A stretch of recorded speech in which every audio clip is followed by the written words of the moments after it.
penchons-nous sur un arbre penché. De cette variété, nous ne connaissons que 3 spécimens à Limoges. Celui-ci, en fâcheuse posture, repose sur un bâtiment promis à la démolition. Alors cet arbre-là, c'est un séquoiadendron giganteum pendulum. C'est sa variété.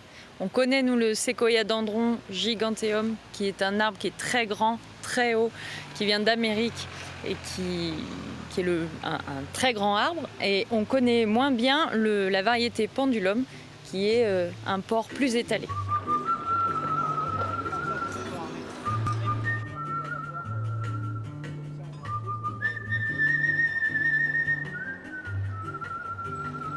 C'est pas forcément un comportement normal parce que normalement il se maintient lui-même. Un arbre, ça se développe en fonction de son environnement, en fonction évidemment de son essence, parce que lui il a un port pleureur, donc il va aller chercher sa stabilité en poussant sa tête de biais. On voit très clairement aussi qu'il a des branches qui montrent très droites, et ça c'est pour s'assurer, se rétablir un petit peu, pour garder son équilibre. Là, il s'est reposé sur le bâtiment. C'est un peu feignant de temps en temps. L'arbre est un peu opportuniste. Il se trouve qu'il a dû se diriger vers le bâtiment et que son poids a fait qu'il a dû descendre en fait sur ce bâtiment-là.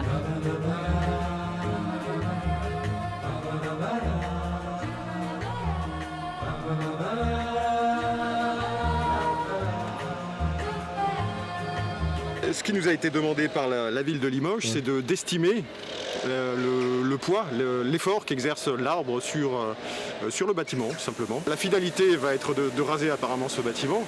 Donc l'objectif pour conserver l'arbre dans son état actuel, naturel, c'est de l'étayer.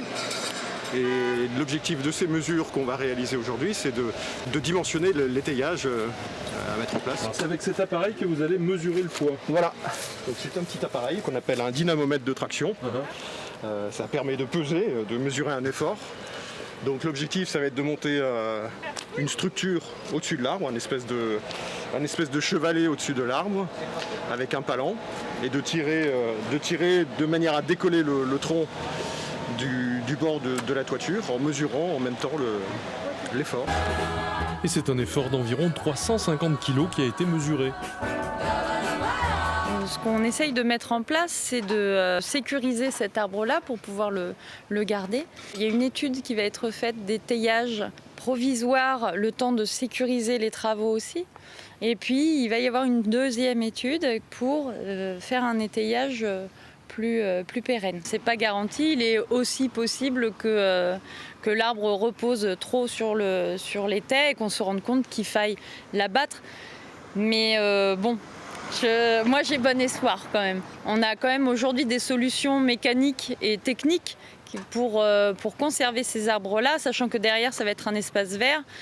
Finalement, il va reprendre un peu ses droits, sa place, quoi. Je pense que là, il nous montre juste qu'il veut pousser ce bâtiment simplement.